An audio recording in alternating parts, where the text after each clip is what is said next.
فقیران را بگیر بر نادیل یا این که پیر خواهی نخواهی میروی.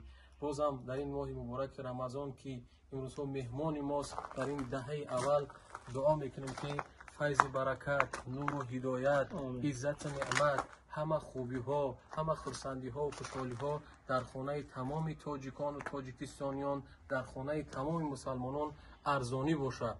الهی مهربان گذشتگی های ما را مغفرت کنه. خاصتا یک چند روز پیش مادر از دست دادم، خدا مادر جان ما مغفرت کنه و کلی گذشتگان ما و تمامی کسانی که از ما امید دعا دارن همگیشون مغفرت کنه و جاهاشون جنت کنه و پروردگار این صاحب کاران و تمامی برادران برای کار و کشایش کار براشون ارزانی بسازه. این که حاجی توفه اون برادر با شما دائمی در حقشان دعاگو باشین. اینا میخیل کلیت میدرورین.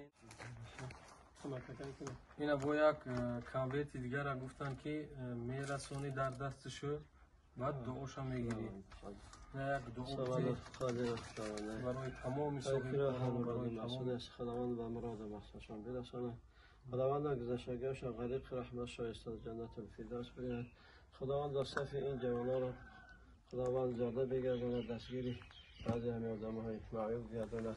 خدا از جمیع بلا فرزنداشون خودشون خواهند نگه داده، خیراشون را به جای الهی خود در نامه اعمال مثل جنت الفردوس. الله اکبر.